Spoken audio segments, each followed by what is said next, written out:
இந்த 3 அடி மீன் குழம்பு சாப்பாடுக்காக வெயிட்டிங். இந்த பிள்ளை அப்புறம் படுத்துருக்குங்க. நேற்று நினைச்சாரு நெய்மனுக்கும் கத்திரிக்கா, நேற்று வச்சே மீன் குழம்பு என்னை இழுக்குதையா.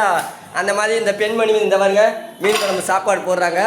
மீன் குழம்பு இது, மீன் வறுவல் அங்கே இருக்குங்க. அதே மாதிரி ஏரி மீனுனா 200 கடல் மீன்னா 400 பறவை காய்ச்சா வந்துக்கிட்டு இருக்குங்க. இப்போ பார்த்தா பறவை பூரா இழந்துட்டுருக்காங்க. கிண்டியில் உள்ள பூங்கா வந்து அடைச்சிட்டாங்க. 5 நாள் எத்தனை நாள் அடைச்சிக்கான்னு தெரியல. பறவை பூரா இறக்குதான். சிக்கனு முட்டையெல்லாம் வச்சுக்கணும். நல்லா மிளகுத்தூள் போட்டு நல்லா சுடுதல் நல்லா வேக வச்சு சாப்பிடுங்க. எதாக இருந்தாலும் எந்த பொருளாக இருந்தாலும் மனிதர்களுக்கு வரக்கூடாதுன்னு சொல்லி பறவை இனங்கள் வந்து தன் உயிரை தானம் பண்ணுறாங்க. பார்த்தீங்களா எந்த அளவில் நம்ம நாட்டு தமிழ்நாட்டில் வந்து கோவில்கள் அதிகம். கோவில் சாமி கும்பிட்றது சக்திகளை நம்ம அதிகம், பெண் சக்தியை வந்து அதிகம் கும்பிட்றோம். எவ்வளவோ பாலினத்தோட எங்கேயும் நடந்துக்கிட்டு இருக்கு. இருந்தாலும் தன் உயிரை இழக்குது பறவைகள்.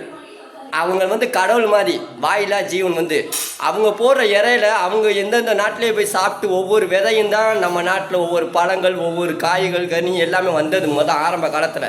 அதனால் தன் உயிரவே இழக்கிறாங்க. அந்த ஜீவனுக்காக அனுதாபப்படுறோம்.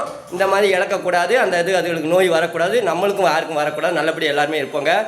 எல்லாருமே சாமியை கும்பிட்டு நல்லபடியாக நம்பிக்கையாக இருப்போம்.